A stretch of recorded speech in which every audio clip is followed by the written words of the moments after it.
महात्मा फुल्यांचे गुलामगिरी या पुस्तकातील इतिहास. असे आढळते हल्ली त्या महासुभ्याचा अपभ्रंश मसोबा झाला आहे. तो सर्व पीक पाण्याची यथाकाळी तपासणी करून त्याप्रमाणे सुटबूट घालून सर्वांस आनंदात ठेवीत असे.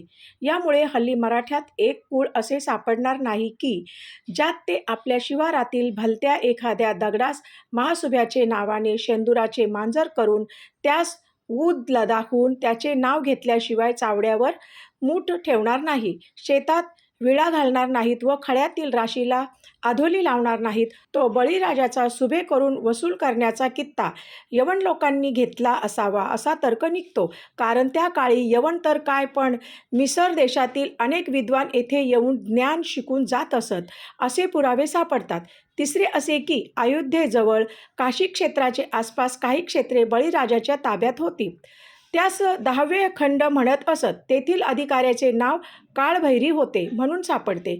त्याचप्रमाणे तो अधिकारी पूर्वी काही दिवस काशी शहराचा कोतवाल होता असेही आढळते. तो गायनामध्ये इतका निपुण होता की त्याने एक राग स्वतंत्र उत्पन्न केला आहे. त्या भैरव रागास तानसेनसारखे महाप्रख्यात गवईसुद्धा नमूनच राहिले व त्याने आपले कल्पनेने एक डौर नावाचे वाद्य उत्पन्न केले. या डौर वाद्याची रचना इतकी विलक्षण आहे की त्याची तालसुरामध्ये मृदुंग, तबला वगैरे वाद्य बरोबरी मुळी करू शकत नाहीत. मात्र त्याचकडेच दुर्लक्ष केल्यामुळे जसे ते प्रसिद्धीस यावे तसे आले नाही. त्याचे सेवकास भैरवाडी म्हणत असत, ज्याचा अपभ्रंश भराडी होय. यावरून बळीराजाचे राज्य या देशात आजपाल म्हणजे दशरथाचा बाप यासारख्या इतर सर्व क्षेत्रपतींपेक्षा फार मोठे होते. म्हणूनच एकंदर सर्व क्षेत्रपती त्यांच्या धोरणाने वागत असत. इतकेच नव्हे तर परंतु त्यापैकी 7 क्षेत्रपती तर बळीच कारभार देऊन त्यांचे आश्रयाने वागत असत.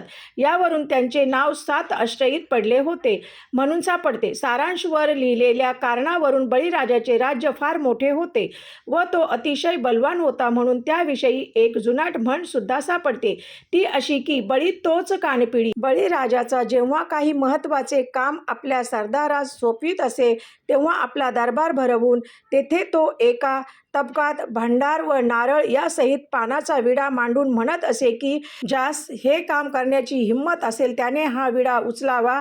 यावरून ते काम शेवटास नेण्याची ज्यास हिंमत असेल तो हर हर महावीराची शपथ घेऊन त्यातील भंडार कपाळी लावून नारळसहित तो पानाचा विडा उचलून तो आपल्या माथ्यावर ठेवून पदरात घेई. त्या वीरास बळीराजा ते काम सोपवित असे.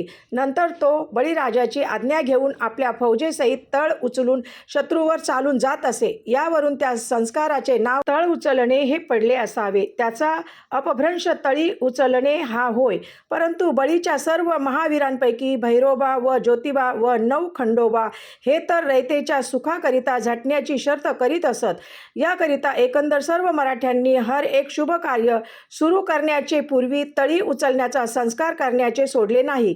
त्यांनी त्या संस्कारात भैरोबास, ज्योतिबास व खंडोबास देववत मानून त्यांची नावे सामील करून तळी उचलू लागले.